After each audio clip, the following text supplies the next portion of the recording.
हरिः ओं श्रीगुरुभ्यो नमः। भजे व्रजैकमण्डनं समस्तपापखण्डनं स्वभक्तचित्तरञ्जनं सदैव नन्दनन्दनं सुपिञ्छगुच्छमस्तकं सुनादवेणुहस्तकं नमामि अनङ्गरङ्गसागरं नमामि कृष्णनागरम् मनोजगर्वमोचनं विशाललोललोचनं विधूतगोपशोचनं नमामि पद्मलोचनं करारविन्दभूधरं स्मितावलोकसुन्दरं महेन्द्रमानदारणं नमामि कृष्णवारणम् कदम्बसूनकुण्डलं सुचारुगण्डमण्डलं व्रजाङ्गनैकवल्लभं नमामि कृष्णदुर्लभं यशोदया समोदया सगोपया सनन्दयायुतं सुखैकदायकं नमामि गोपनायकम् सदैव पादपङ्कजं मदीयमानसे निजं दधानमुत्तमालकं नमामि नन्दबालकम् समस्तदोषशोषणं समस्तलोकपोषणं समस्तगोपमानसं नमामि नन्दलालसं भुवो भरावतारकं भवाब्धिकर्णधारकं यशोमतीकिशोरकं नमामि चित्तचोरकम् दृगन्तकान्तभङ्गिनं सदा सदालसङ्गिनं दिने दिने नवं नवं नमामि नन्दसम्भवम् गुणाकरं सुखाकरं कृपाकरं कृपापरं सुरद्विषन्निकन्दनं नमामि गोपनन्दनं नवीनगोपनागरं नवीनकेळिलम्पटं नमामि मेघसुन्दरं तडित्प्रभालसत्पटम् समस्तगोपनन्दनं हृदम्बुजैकमोदनं नमामि कुञ्जमध्यगं प्रसन्नभानुशोभनं निकामकामदायकं दृगन्तचारुसायकं रसालवेणुगायकं नमामि कुञ्जनायकम् विदग्धगोपिकामनो मनोज्ञतल्पशायिनं नमामि कुञ्जकानने प्रवृद्धवह्निपायनं यदा तथा यथा यथा तथैव कृष्णसत्कथा मया सदैव गीयतां तथा कृपा विधीयताम्। हरिः ओं श्रीगुरुभ्यो नमः। తర్వాత ఆయన కాలస్వరూపుడయ్యా, ఆయన పురుషుడయ్యా, ఆయన ఉపాదాన కారణమయ్యా. అటువంటి శ్రీహరికి త్రిగుణాలనేటువంటి ప్రవాహ రూపంలో ఉండేటువంటి ఆ త్రిగుణాల వల్ల వచ్చేటువంటివి గుణదోషాలు ఆయనకి సంక్రమించవు. అటువంటి శ్రీహరే అభిన్నంగా సర్వంలోనూ తానే ఉన్నాడు అనేటువంటి విషయాన్ని చెప్పిన తర్వాత దయయా సర్వభూతేషు సంతుష్యాయనకేనవ సర్వేంద్రియోపశాంత్యాచ తుష్యత్యాసు జనార్దన. శ్రీహరి తొందరగా ఎవరికి ప్రసన్నుడవుతాడు అనేటువంటి విషయాన్ని చెప్తూ దయయా సర్వభూతేషు అన్ని జీవరాశుల యందు కూడా దయ కలిగినటువంటి మనసు కలిగినటువంటి వాళ్ళకి సంతుష్ట్యాయనకేనవ దొరికినటువంటి దానితో సంతృప్తి చెందినటువంటి వాళ్ళు. తరువాత సర్వ ఇంద్రియ ఉపశాంత్యాయ, తర్వాత సర్వ అన్ని ఇంద్రియాలంటే దశేంద్రియాలు ప్లస్ మనసు ఏకాదశేంద్రియాల్లో కూడా నిరంతరము కూడా దగ్గరగా ఉండేటువంటి శాంతి కలిగినటువంటి వాడు. ఏ ఇంద్రియము కూడా అశాంతిగా ఉండకూడదు. ఈ కళ్ళు ఉన్నాయనుకోండి, కళ్ళేమో వాటిని చూడాలని వీటిని చూడాలని అని చెప్పేసి చాలా అశాంతిగా ఉండి ఈ కళ్ళు బయలుదేరుతుంటాయి. ఆ పాటలే వినాలి, ఆ మ్యూజిక్లే వినాలి, అవి చెయ్యాలి ఇవి చెయ్యాలి అనేటువంటి అలజడి అశాంతి చెవులకు ఉంటూ ఉంటుంది. అలాగే సుగంధాలు పీల్చాలని, ఏవో బిర్యానీలు తినాలని, లేకపోతే ఏవో ఇంకో రకరకాలైనటువంటి పనుల్లో ఇన్వాల్వ్ అయిపోవాలి అని చెప్పి ఈ మనసుతో కూడుకున్నటువంటి 10 ఇంద్రియాలు కూడా అశాంతితో ఉండకుండా ప్రశాంతమైనటువంటి మనస్సుతో సర్వంలోనూ శ్రీమన్నారాయణుడే ఉన్నాడు అనేటువంటి ఒక భావాన్ని ఏకాంతంగా ఒక చోట కూర్చుని ఈ ఇంద్రియాలన్నిటినీ కూడా శాంతంగా ఉంచి అలజడి లేకుండా ఉండేటువంటి సర్వ ఇంద్రియ ఉపశాంత్య. అలా 3 కండిషన్స్లోనూ ఉన్నటువంటి వాళ్ళని చూస్తే తుష్యత్ ఆసు జనార్దన. అప్పుడు జనార్దనుడైనటువంటి శ్రీహరి ఆసు చాలా శీఘ్రంగా సంతోషిస్తాడు. అంటే మనం చేసేటువంటి పూజల వల్ల, మనం చేసేటువంటి కార్యక్రమాల వల్ల, మనం చేసేటువంటి పారాయణల వల్ల వీటిలతో కాదు ఆయన సంతృప్తి చెందేది. దానివల్ల ఏదో పుణ్యం ఏదో రావచ్చేమో, కానీ ఆ పరమాత్మ సంతుష్టిగా ఉండాలి అంటే నీ మనసు ప్రశాంతంగా ఉండాలి, సర్వజీవరాశుల యందు కూడా దయ కలిగి ఉండాలి, తరువాత వచ్చినటువంటి దానితో సంతృప్తి చెందాలి అనేటువంటి ఈ ప్రధానమైనటువంటి 3 లక్షణాలు కూడా ఉన్నట్టయితే అప్పుడు శ్రీహరి చాలా తొందరగా ప్రసన్నుడవుతాడు అని చెప్పిన తర్వాత, అపహత సకల ఏషణాం అమలాత్మాన్యవిరతమేధిత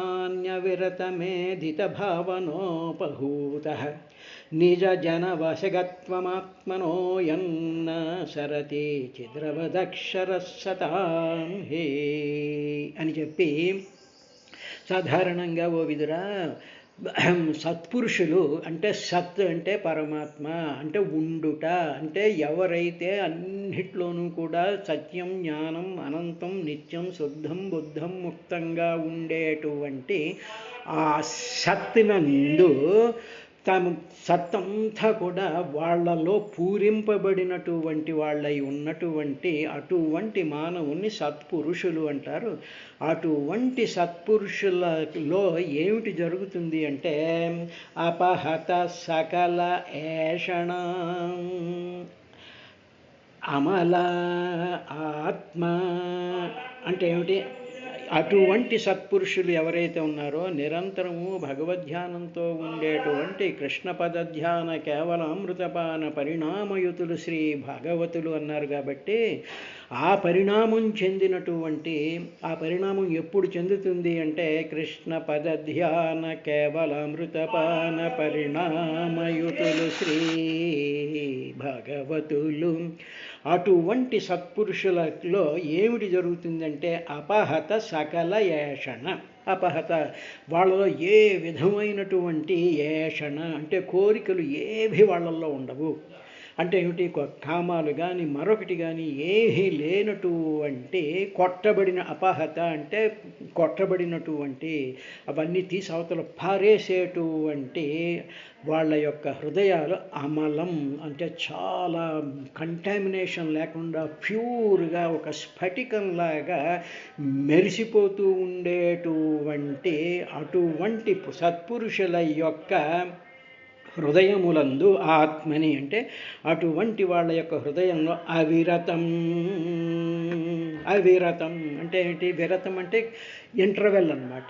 అవిరతం అంటే వితౌట్ ఎనీ ఇంటర్వెల్ అంటే కంటిన్యూస్లీ, ఒక్క క్షణం కూడా ఖాళీ లేకుండా నిరంతరము కూడా ఏధిత భావన ఉపహూత.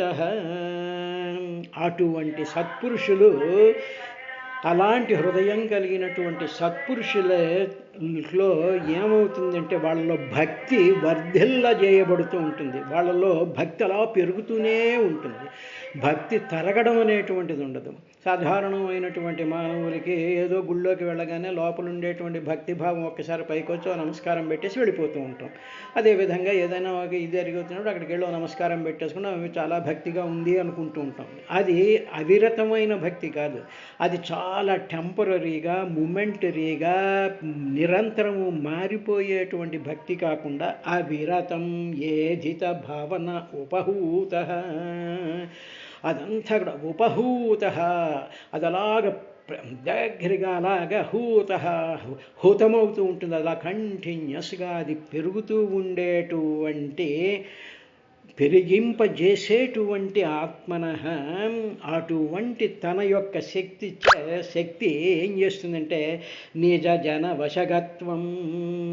అటువంటి భక్తి కలిగి భక్తిని వర్ధిల్ల చేసినటువంటి ఆ సత్పురుషుల యొక్క వశమైపోతాట తను. నిజ జన, వాళ్లే తనకు నిజమైనటువంటి జనులు అంటే వాళ్లే తనకు నిజమైనటువంటి ప్రియులు, వాళ్లే నిజమైనటువంటి ఆత్మీయులుట ఆ పరమాత్మకి.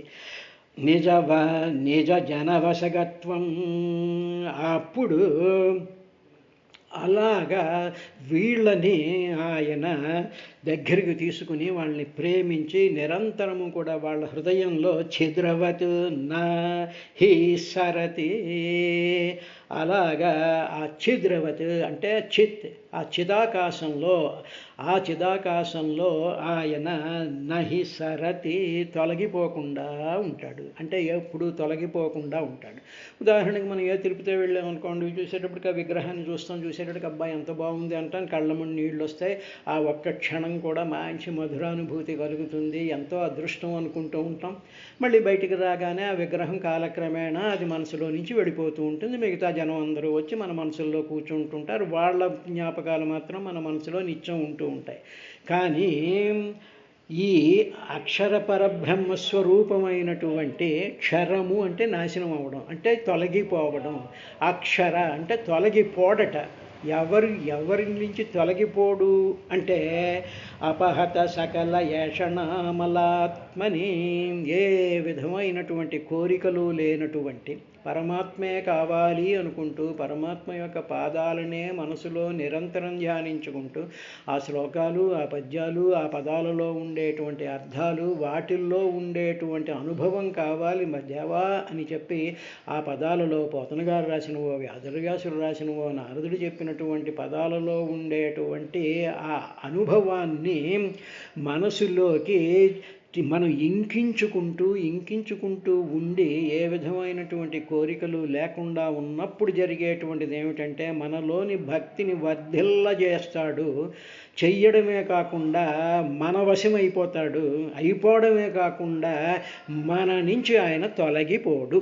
ఇది జరిగినటువంటిది. దీనికే ఒక గుజరాత్కి చెందినటువంటి నరసింహ మెహతా అనేటువంటి ఒక మహాభక్తుడు ఆయన ఉంటాడు. ఆయనకి ఏం జరుగుతుందంటే వాళ్ళ అబ్బాయికి ఏదో పెళ్లి చేయాలి అనుకుంటారు. పెళ్లి చేయాలని ఆయన నిరుపేద, ఏ డబ్బు ఉండదు, ఏమీ ఉండదు. ఆయనకు ఉండేటువంటివి ఏమిటి అంటే శ్రీకృష్ణుడు బృందావనంలో ఆయనకి రాసలీల వినోదం అంతా కూడా చూపించిన తరువాత ఆ సాక్షాత్తు శ్రీకృష్ణుడే ఆ నరసింహ మెహతాకి తులసిమాల, చిరతలు, తంబూర, పట్టు వస్త్రం ఇస్తాడు ఆయన శ్రీకృష్ణుడు. ఆ బృందావనంలో రాసలీలను చూసినటువంటి మహాభక్తుడు ఆయన. అటువంటి స్థితిలో ఉండేటువంటి ఆయన దగ్గర పైసా ఉండదు. ఎవరో పిల్లాడికి సంబంధం కోసమని పిల్లకి సంబంధం కోసమని వచ్చేటప్పటికి ఈయన వెళ్తాడు. వెళ్ళి మామూలుగా ఈ చిరతలు ఇవే పట్టుకుని వెళ్తాడు. వెళ్ళేటప్పటికి పెళ్లివారు అంటారు, ఏమయ్యా ఇవి పట్టుకొచ్చి పాటలు పాడడానికి ఎక్కడికి వచ్చావు, నీకు ఇదేం లేదా అని చెప్పి వాళ్ళు పెద్ద లిస్టు చెప్తారు. అవి కావాలి, ఇవి కావాలి, ఈ సరంజామా అంతా కావాలి అంటాడు. అనేటప్పటికీ ఈయనంటాడు, స్వామి మీరు 2 రోజులు గడువు ఇవ్వండి, గడువు ఇచ్చినట్లయితే నేను అవన్నీ సిద్ధం చేసుకుని మళ్ళీ మీ దగ్గరకు వస్తాను అనేటప్పటికి వాళ్ళందరూ చాలా వెటకారంగా ఈ నరసింహ మెహతాని అవమానిస్తారు. అవమానించినటువంటి సందర్భంలో ఆ లిస్టు రాసేటువంటి వాడు ఒకడు ఉంటాడుగా, మధ్యవర్తి లాంటి వాడు చాలా వెటకారంతో వీటిలన్నిటితో పాటు ఏదో నగలు కావాలి, గిన్నెలు కావాలి, పాత్రలు కావాలి, మంచాలు కావాలి, మోటార్ సైకిల్ కావాలి, బంగారు గొలుసులు కావాలి, గాడిద గుడ్డు కావాలి అని ఏడిపిస్తూ ఉంటారు. చూసారా ఈ పెళ్లి వాళ్ళు, వీళ్ళంతా హిందూ ధర్మాన్ని పాలిస్తాము అనుకునేటువంటి పరమ దౌర్భాగ్యులు అడుక్కుంటూ ఉంటారు వీళ్ళు. ఆడపెళ్లి వాడిని అడుక్కుంటూ ఉంటారు వీళ్ళు. అలా అడుక్కునేటువంటి దాంట్లో ఆ లేఖకుడు ఏం చేస్తాడంటే, బాబు ఒక గుండరాయి కూడా మాకు కావాలి అంటాడు. అలాగే స్వామి అని చెప్పి పాపం ఈయన దగ్గర ఒక్క పైసా ఉండదు. ఆ ఊళ్ళో ఉండేటువంటి పాండురంగ స్వామి దగ్గరికి వెళ్ళి ఈ లిస్ట్ అంతా ఆయన పాదాల మీద పెట్టి వల ఏడుస్తాడు.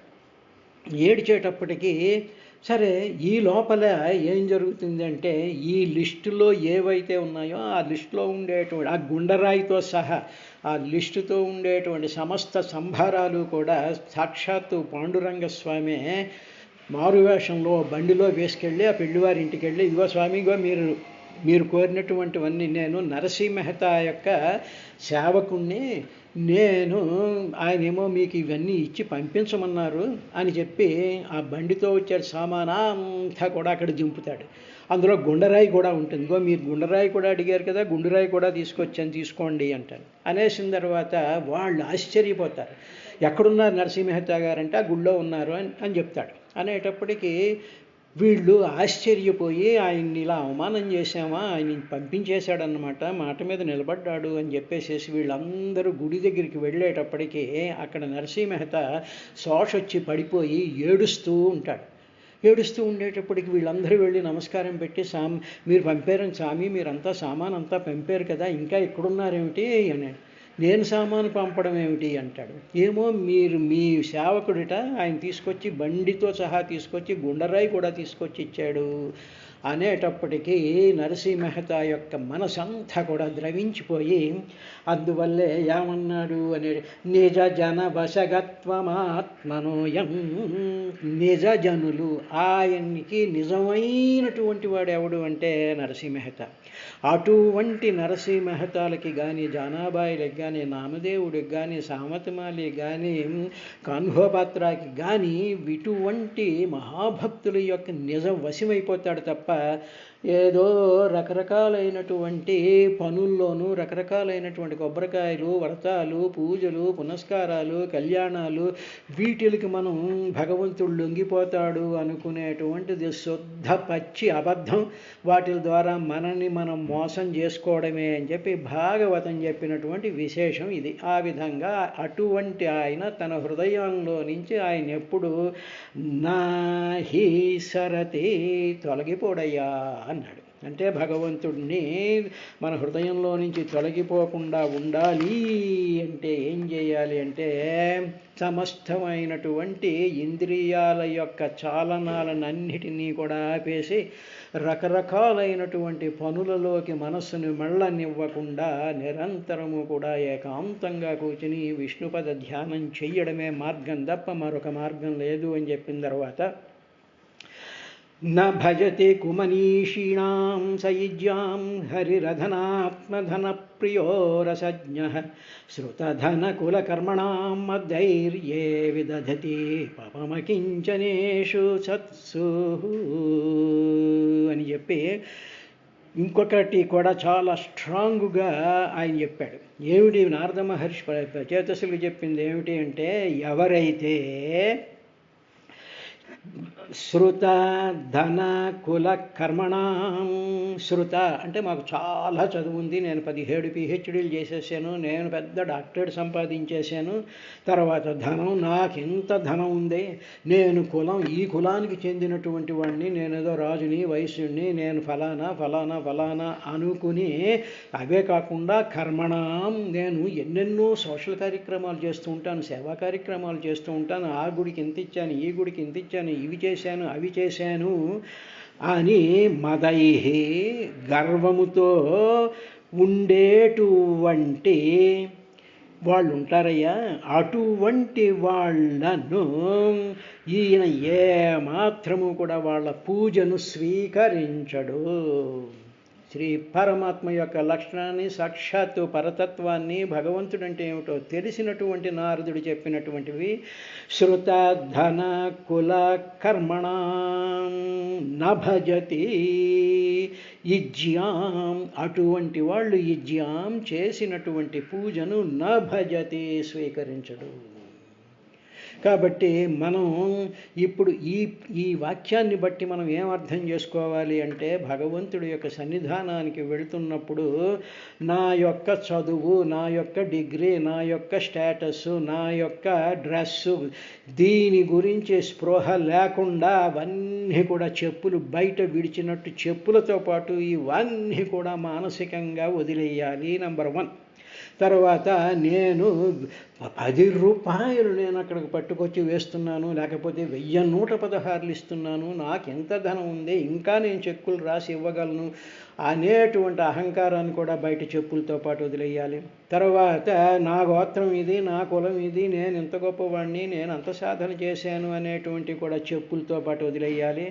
తర్వాత నేను వచ్చేటప్పుడు కారులో వచ్చాను, నేను వచ్చేటప్పుడు అలా చేశాను, నేను వచ్చేటప్పుడు ఇలా చేశాను, నేను పొద్దున్న ఏదో సంధ్యావందనం చేసుకొని ఇక్కడికి వచ్చేదో పొడి చేద్దామని వచ్చాను అనేటువంటి కర్మణ, ఆ కర్మలన్నీ కూడా వదిలేస్తే ఇక నీలో మిగిలింది ఏమిటి అంటే ఏమీ తెలియనటువంటి ఒక దీనమైనటువంటి ఏమీ చెయ్యలేనటువంటి ఒక అశక్తుడిని అనేటువంటి భావంతో గుళ్ళోకి అడుగుపెట్టి భగవంతుడి యొక్క స్తోత్రం చదివి భగవంతుణ్ణే చూస్తూ భగవంతుణ్ణే మనసులో నింపుకున్నటువంటి సత్పురుష, అటువంటి సత్పురుషులు యొక్క పూజను మాత్రమే ఈయన ఏం చేస్తాడు అంటే వాళ్ళ యొక్క పూజను మాత్రమే ఆయన స్వీకరిస్తాడయ్యా.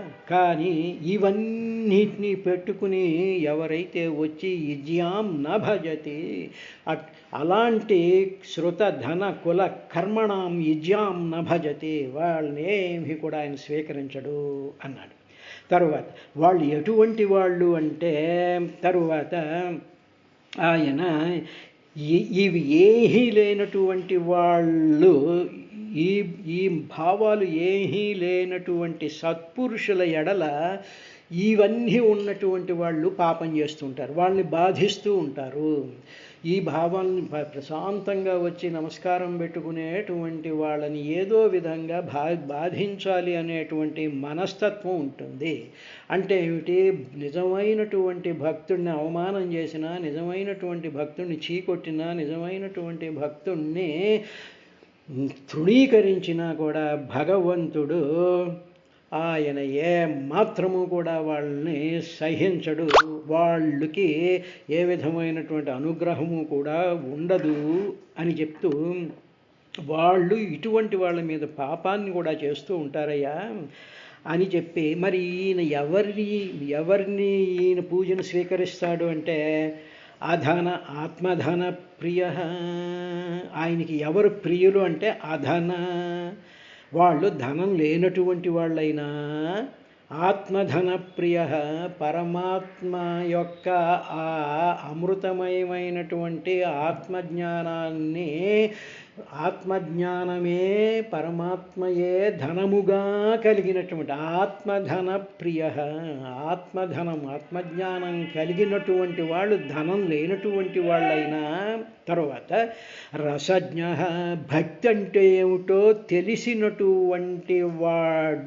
తెలిసినటువంటి వాడగు సహా శ్రీహరి ఎప్పుడు కూడా ఇటువంటి వాళ్ళు చేసినటువంటి పూజను మాత్రం స్వీకరిస్తాడు తప్ప శ్రుతధన కుల కర్మణాం యుజ్యాం న భజతి.